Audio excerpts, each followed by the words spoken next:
নাইণ্টিজৰ সময়খিনি বহুত বেলেগ আছিল। আমি তেতিয়া সৰু, তেতিয়া জীৱনটো কিবা এটা ভাল লাগিছিল। সময় বুলি ক'লে ভাল লাগিছিল। সময় আজিৰ নিচিনা এনেকুৱা দৌৰা দৌৰি তেনেকুৱা নাছিল, বা সময় নাই এই বস্তুটো নাছিল। আৰু আমি কথা পাতিছিলোঁ একেলগে বহি। আজিকালি খুব কম। এতিয়া কথা পাতিবলৈ হ'লে চব এই স্ক্ৰীণখনৰ মাজেৰে হয়, যেনেকৈ এতিয়া মই কথা পাতি থাকিব লগা হৈছে।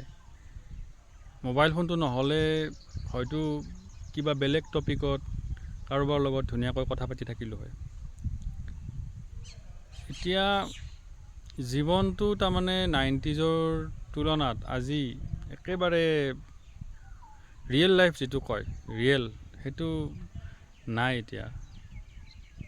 কিবা এটা ভালেই নালাগে। মেইনলি কি হৈছে, আমাৰ মনোযোগটো পাবৰ কাৰণে ডাঙৰ ডাঙৰ কোম্পেনীবিলাকে বিশেষকৈ, বা সকলোৱে আৰু ইজনে সিজনৰ মনোযোগ, এটেনশ্যন পোৱাৰ কাৰণে মানে কম্পিটিশ্যনত লাগি গৈছে। প্ৰতিযোগিতা, কোনে কাৰ মনোযোগ কাঢ়ি নিব। ফেচবুকৰ সৈতে ইউটিউবৰ কম্পিটিশ্যন। ডাঙৰ ডাঙৰ কোম্পেনীবিলাকে নিজৰ প্ৰডাক্টছ বিক্ৰী কৰাৰ কাৰণে, নহয় মোৰটো কিনা, এইটো বোলে নহয় মোৰটো কিনা, এই কম্পিটিশ্যনত নামি পৰিছে। সেইকাৰণে ভাল নালাগে।